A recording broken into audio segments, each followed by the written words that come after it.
بسم اللہ الرحمن الرحیم۔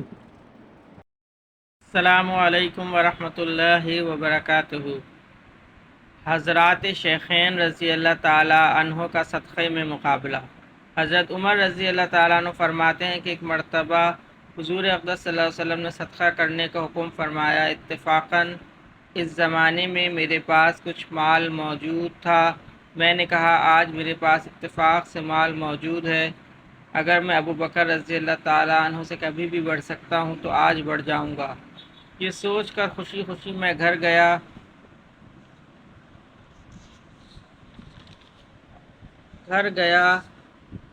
اور جو کچھ بھی گھر میں رکھا تھا اس میں سے آدھا لے آیا۔ حضور صلی اللہ علیہ وسلم نے فرمایا کہ گھر والوں کے لیے کیا چھوڑا؟ میں نے کہا، میں نے عرض کیا کہ چھوڑ آیا۔ حضور صلی اللہ علیہ وسلم نے فرمایا آخر کیا چھوڑا؟ میں نے عرض کیا کہ آدھا چھوڑ آیا۔ اور حضرت ابو بکر صدیق رضی اللہ تعالیٰ عنہ جو کچھ رکھا تھا سب لے آئے۔ حضور صلی اللہ علیہ وسلم نے فرمایا ابو بکر گھر والوں کے لیے کیا چھوڑا؟ انہوں نے فرمایا ان کے لیے اللہ اور اس کے رسول صلی اللہ علیہ وسلم کو چھوڑ آیا، یعنی اللہ اور اس کے رسول پاک صلی اللہ علیہ وسلم کی نام کی برکت اور ان کی رضا اور خوشنودی کو چھوڑ آیا۔ حضرت عمر رضی اللہ تعالیٰ عنہ کہتے ہیں میں نے کہا کہ حضرت ابو بکر رضی اللہ تعالیٰ عنہ سے کبھی نہیں بڑھ سکتا۔ فائدے میں حضرت فرماتے ہیں خوبیوں اور نیکیوں میں اس کی کوشش کرنا کہ دوسرے سے بڑھ جاؤں، یہ مستحسن اور مندوب ہے۔ قرآن پاک میں بھی اس کی ترغیب آئی ہے۔ یہ قصہ غزوہ تبوک کا ہے۔ اس وقت میں حضور اکرم صلی اللہ علیہ وسلم نے چندے کی خاص طور سے ترغیب فرمائی تھی، اور صحابہ کرام رضی اللہ تعالی عنہم نے اپنے حوصلے کے موافق بلکہ ہمت و وسعت سے زیادہ اعانتیں فرمائیں، جن کا ذکر باب نمبر 2 کے قصہ نمبر 8 میں بھی مختصر طور پر گزرا ہے۔ صحابہ رضی اللہ تعالی عنہ کا دوسروں کی وجہ سے پیاسے مرنا۔ حضرت ابو جہم رضی اللہ تعالی عنہ بن حذیفہ کہتے ہیں کہ یرموک کی لڑائی میں اپنے چچا داد بھائی کی تلاش میں نکلا کہ وہ لڑائی میں شریک تھے، اور ایک مشکیزہ پانی کا میں نے اپنے ساتھ لے لیا کہ ممکن ہے کہ وہ پیاسے ہوں تو میں پانی پلاؤں۔ اتفاق سے وہ ایک جگہ اس حالت میں پڑے ہوئے ملے کہ دم توڑ رہے تھے اور جان کنی شروع تھی۔ میں نے پوچھا پانی کا گھونٹ دوں؟ انہوں نے اشارے سے ہاں کی۔ اتنے میں دوسرے صاحب نے جو قریب ہی پڑے تھے وہ بھی مرنے کے قریب تھے آہ کی۔ میرے چچا داد بھائی نے آواز سنی تو مجھے ان کے پاس جانے کا اشارہ کیا۔ میں ان کے پاس پانی لے کر گیا۔ وہ ہشام بن ابی العاص رضی اللہ تعالیٰ عنہ تھے۔ ان کے پاس پہنچا ہی تھا کہ ان کے قریب ایک تیسرے صاحب اسی حال میں پڑے دم توڑ رہے تھے۔ انہوں نے آہ کی۔ ہشام نے رضی اللہ تعالیٰ عنہ نے مجھے ان کے پاس جانے کا اشارہ کر دیا۔ میں ان کے پاس پانی لے کر پہنچا تو ان کا دم نکل چکا تھا۔ ہشام رضی اللہ تعالیٰ عنہ کے پاس واپس آیا تو وہ بھی جاں بحق ہو چکے تھے۔ ان کے پاس سے اپنے بھائی کے پاس لوٹا تو وہ بھی اتنے میں ختم ہو چکے تھے۔ انا للہ و انا الیہ راجعون۔ فائدے میں حضرت فرماتے ہیں اس نوع کے متعدد واقعات کتب حدیث میں ذکر کیے گئے ہیں کہ کیا انتہا ہے اس ایثار کی کہ اپنے بھائی تو دم توڑ رہا ہو اور پیاسا ہو، ایسی حالت میں کسی دوسرے کی طرف توجہ کرنا بھی مشکل ہو جاتا ہے۔ اچھا جائے گا اس کو پیاسا چھوڑ کر دوسرے کو پانی پلانے چلا جائے، اور ان مرنے والوں کی روحوں کو اللہ جل شانہ اپنے لطف و فضل سے نوازیں کہ مرنے کے وقت بھی جب ہوش و حواس سبھی جواب دے دیتے ہیں، یہ لوگ ہمدردی میں جان دیتے ہیں۔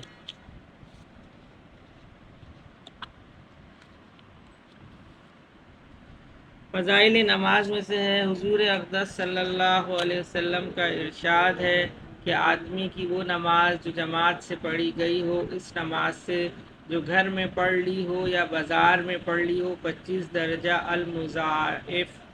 مضاعف ہوتی ہے۔ اور بات یہ ہے کہ جب آدمی وضو کرتا ہے اور وضو کو کمال درجے تک پہنچا دیتا ہے، پھر مسجد کی طرف صرف نماز کے ارادے سے چلتا ہے، کوئی اور ارادہ اس کے ساتھ شامل نہیں ہوتا، تو جو قدم بھی رکھتا ہے اس کی وجہ سے اس کی ایک نیکی بڑھ جاتی ہے اور ایک خطا معاف ہو جاتی ہے۔ اور پھر جب نماز پڑھ کر اسی جگہ بیٹھا رہتا ہے تو جب تک وہ باوضو بیٹھا رہے گا فرشتے اس کے لیے مغفرت اور رحمت کی دعا کرتے رہتے ہیں، اور جب تک آدمی نماز کے انتظار میں رہتا ہے وہ نماز کا ثواب پاتا رہتا ہے۔ قاعدے میں حضرت فرماتے ہیں پہلی حدیث میں 27 درجے کی زیادتی بتلائی گئی تھی اور اس حدیث میں 25 درجہ کی۔ ان دونوں حدیثوں میں جو اختلاف ہوا ہے علماء نے اس کے بہت سے جوابات تحریر فرمائے ہیں جو شروع حدیث میں مذکور ہیں۔ ان جملہ ان کے یہ کہ نمازیوں کے حال کے اختلاف کی وجہ سے ہے کہ بعض کو 25 درجے کی زیادتی ہوتی ہے اور بعض کو اخلاص کی وجہ سے 27 کی ہو جاتی ہے۔ بعض علماء نے نماز کے اختلاف پر محمول فرمایا ہے کہ سری نمازوں میں 25 ہے اور جہری میں 27 ہے۔ بعض نے 27 عشاء اور صبح کے لیے بتایا کہ ان دونوں نمازوں میں جانا مشکل معلوم ہوتا ہے اور 25 باقی نمازوں میں ہیں۔ بعض شرح نے لکھا ہے کہ اس امت پر اللہ تعالیٰ کی طرف سے انعامات کی بارش بڑھتی ہی چلی گئی، جیسا کہ اور بھی بہت سی جگہ اس کا ظہور ہے، اس لیے اول 25 درجہ تھا بعد میں 27 ہو گیا۔ بعض شرح نے اس نے ایک عجیب بات سمجھی ہے، وہ یہ کہتے ہیں کہ اس حدیث کا ثواب پہلی حدیث سے بہت زیادہ ہے، اس لیے کہ اس حدیث میں یہ ارشاد نہیں کہ وہ 25 درجے کی زیادتی ہے، بلکہ یہ ارشاد ہے کہ 25 درجہ المضاعف ہوتی ہے، جس کا ترجمہ دو چند اور دگنا ہوتا ہے، یعنی یہ کہ 25 مرتبہ تک دگنا اجر ہوتا چلا جاتا ہے۔ اس صورت میں جماعت کی ایک نماز کا ثواب 3,35,54,432 درجہ ہوتا ہے۔ حق تعالی شانہ کی رحمت سے یہ ثواب کچھ بعید نہیں، اور جب نماز کے چھوڑنے کا گناہ ایک حکم ہے جو پہلے باب میں گزرا تو اس کے پڑھنے کا ثواب یہ ہونا قرین قراض بھی ہے۔ اس کے بعد حضور صلی اللہ علیہ وسلم نے اس طرف اشارہ فرمایا کہ یہ تو خود ہی غور کر لینے کی چیز ہے کہ جماعت کی نماز میں کس درجہ اجر و ثواب اور کس طرح حسنات کا اضافہ ہوتا چلا جاتا ہے کہ جو شخص گھر سے وضو کر کے محض نماز کی نیت سے مسجد میں جائے تو اس کے ہر قدم پر ایک نیکی کا اضافہ اور ایک خطا کی معافی ہوتی چلی جاتی ہے۔ بنو سلمہ مدینہ طیبہ میں ایک قبیلہ تھا، ان کے مکانات مسجد سے دور تھے۔ انہوں نے ارادہ کیا کہ مسجد سے قریب ہی کہیں منتقل ہو جائیں۔ حضور صلی اللہ علیہ وسلم نے ارشاد فرمایا وہیں رہو، تمہارے مسجد تک آنے کا ہر قدم لکھا جاتا ہے۔ ایک اور حدیث میں آیا ہے کہ جو شخص گھر سے وضو کر کے نماز کو جائے وہ ایسا ہے جیسا گھر سے احرام باندھ کر حج کو جائے۔ اس کے بعد حضور صلی اللہ علیہ وسلم نے ایک فضیلت کی طرف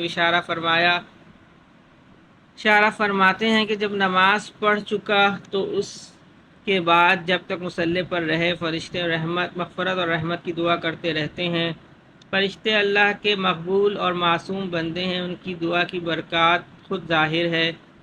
محمد بن سماع رحمہ اللہ ایک بزرگ عالم ہیں جو امام یوسف رحمہ اللہ اور امام محمد رحمہ اللہ کے شاگرد ہیں۔ 103 برس کی عمر میں انتقال ہوا۔ اس وقت 2 رکعت نفل روزانہ پڑھتے تھے۔ کہتے ہیں کہ مسلسل 40 برس تک میری ایک مرتبہ کے علاوہ تکبیر اولیٰ فوت نہیں ہوئی۔ صرف ایک مرتبہ جس دن میری والدہ کا انتقال ہوا ہے اس کی مشغولی کی وجہ سے تکبیر اولیٰ فوت ہو گئی تھی۔ یہ بھی کہتے ہیں کہ ایک مرتبہ میری جماعت کی نماز فوت ہو گئی تو میں نے اس کی وجہ سے جماعت کی نماز کا ثواب 25 درجہ زیادہ ہے۔ اس نماز کو 25 دفعہ پڑھا کہ وہ عدد پورا ہو جائے تو خواب میں دیکھا کہ ایک شخص کہتا ہے کہ محمد 25 دفعہ نماز تو پڑھ لی مگر ملائکہ کی آمین کا کیا ہوگا؟ ملائکہ کی آمین کا مطلب یہ ہے کہ بہت سی احادیث میں یہ ارشاد نبوی صلی اللہ علیہ وسلم آیا ہے کہ جب امام سورہ فاتحہ کے بعد آمین کہتا ہے تو ملائکہ بھی آمین کہتے ہیں۔ جس شخص کی آمین ملائکہ کی آمین کے ساتھ ہو جاتی ہے اس کے پچھلے سب گناہ معاف ہو جاتے ہیں۔ تو خواب میں اس حدیث کا اشارہ ہے، اس حدیث کی طرف اشارہ ہے۔ مولانا عبدالحی رحمہ اللہ صاحب فرماتے ہیں کہ اس قصے میں اس طرف اشارہ ہے کہ جماعت کا ثواب مجموعی طور سے جو حاصل ہوتا ہے وہ اکیلے میں حاصل ہو ہی نہیں سکتا، چاہے ایک مرتبہ 1000 مرتبہ اس نماز کو پڑھ لے۔ اور یہ ظاہر بات ہے کہ ایک آمین کی موافقت ہی صرف نہیں بلکہ مجمع کی شرکت، نماز سے فراغت کے بعد ملائکہ کی دعا، جس کا اس حدیث میں ذکر ہے، ان کے علاوہ اور بھی خصوصیات ہیں جو جماعت ہی میں پائی جاتی ہیں۔ ایک ضروری امر یہ بھی قابل لحاظ ہے، علماء نے لکھا ہے کہ فرشتوں کی اس دعا کا مستحق جب ہی ہوگا جب نماز بھی ہو، اور اگر ایسی ہی پڑھی کہ پرانے کپڑے کی طرح لپیٹ کر منہ پہ مار دی جائے تو پھر فرشتوں کی دعا کا مستحق نہیں ہوتا۔ اللہم صلی علی محمد وعلی آل محمد، اللہم اعنی علی ذکرک و شکرک و حسن عبادتک، اللہم حاسبنی حسابا یسیرا، اللہم ارفع عنا البلاء والوباء، رب ارحمہما کما ربیانی صغیرا۔ یا اللہ پاک تمام مسلمان جو اس دنیا سے جا چکے ان سب کی بخشش و مغفرت فرما دیجیے۔ یا اللہ پاک تمام مسلمان جو بیمار ہیں ان سب کو صحت کاملہ عاجلہ مستمرہ دائمہ نصیب فرمائیے۔ یا اللہ پاک تمام مسلمان جو پریشان حال ہیں ان کی پریشانی کو ختم فرما دیجیے۔ یا اللہ پاک آج اجتماع میں جو دعائیں ہوئی ہیں اللہ پاک اس میں ہمارا بھی حصہ فرما دیجیے، تمام دعاؤں کو قبول فرما لیجیے، اور دین کی اس محنت کے لیے ہمیں بھی اور ہمارے آنے والی نسلوں کو بھی قبول فرما لیجیے۔ سبحان ربک رب العزت عما یصفون وسلام علی المرسلین والحمد للہ رب العالمین، آمین برحمتک یا ارحم الراحمین۔